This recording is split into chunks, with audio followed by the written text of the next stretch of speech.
When the Secret Service director Kim Cheadle resigned, the media tried to make a big deal out of it because they wanted that to be the end cap for their story.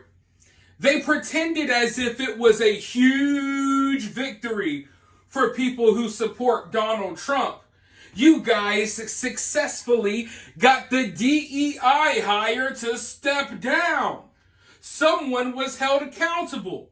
Therefore, story over, nothing else to see here. Well, since then, there's a new Secret Service director, and since then, a lot of people kind of stopped looking into this story.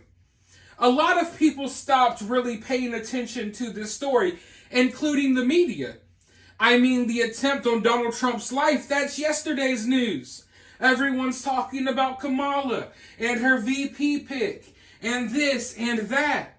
So a lot of people moved on after the Secret Service director stepped down. And once those people moved on, folks, if you've been paying attention, if you've been watching, you already know.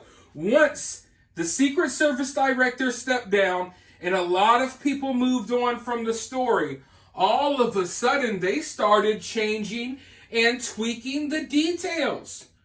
All of a sudden the story started changing. And stuff that they already confirmed, stuff that they already said, all of a sudden their story just changes. It's like they have an amnesia. It's almost as if they forgot what their original story was before the Secret Service director stepped down.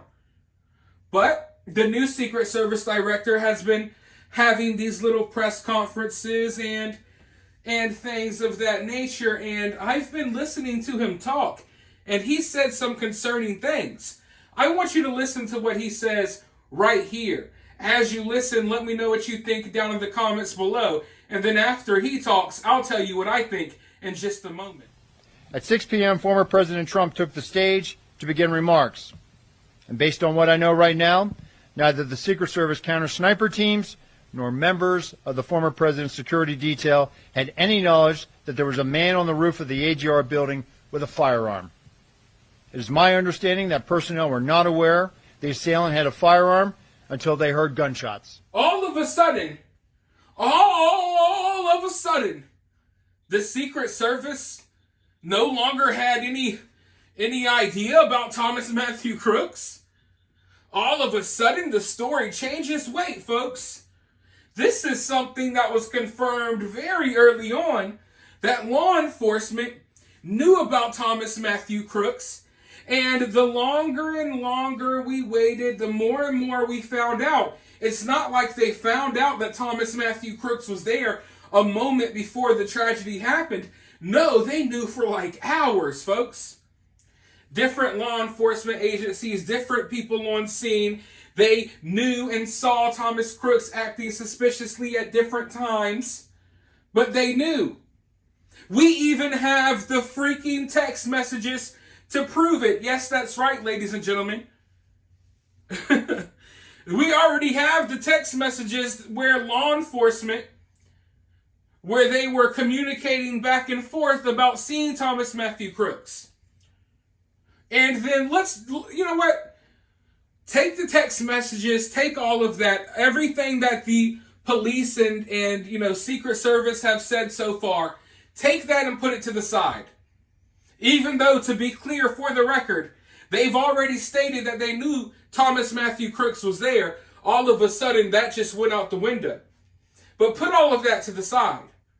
You still have the hundreds of people on the ground who saw Thomas Matthew Crooks, who were yelling and screaming that Thomas Matthew Crooks was there.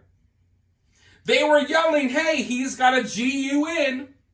They were going and reporting it to the officers in the Secret Service and the security on scene. So to pretend like all of a sudden now the new Secret Service director has taken over, to pretend like all of a sudden all of the information that we got prior to you having this job, it just went out the window and we're supposed to forget what was already told? We're supposed to forget the story that was already laid out for us and all the evidence that we've already seen. And it's baffling to me because there's not that many people checking this. There's not that many people speaking up about this. But he's blatantly telling a different version of events than the original version of events, different than the second version, the third version, the fourth, the fifth. Go on and on. You know how it goes. There's all these different stories. But that's where we're at.